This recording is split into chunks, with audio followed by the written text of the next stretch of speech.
Hey everyone, welcome back to Wayne's Garage. Just want to show everyone progress on the spare wheel. Well,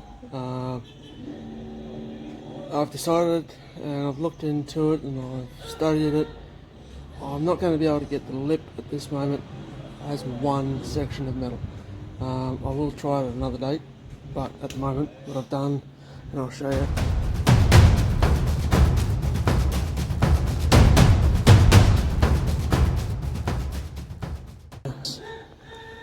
Gone around and I've made the lip on that.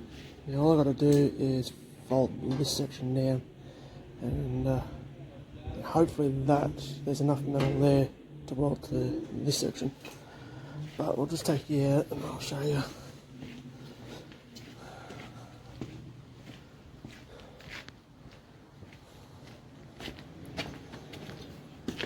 So I've got the shape pretty close, and when I stick it down beside it,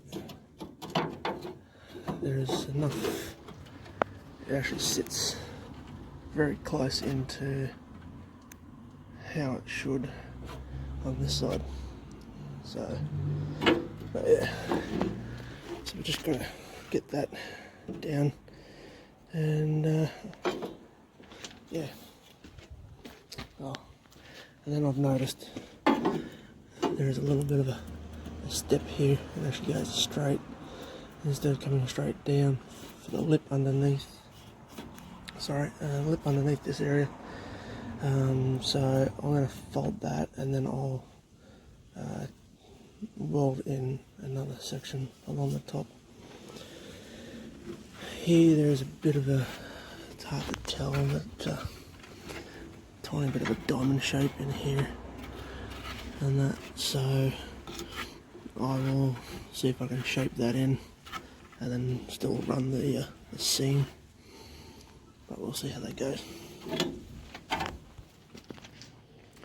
So yeah, like I said, that's the lip.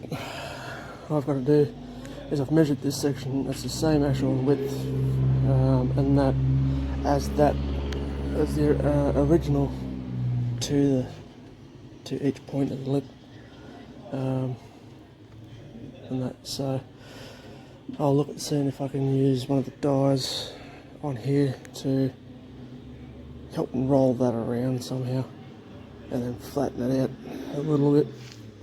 But yeah, we'll get there. So anyway, thanks for tuning in, and until next time, stay safe and keep your upside down. Ciao.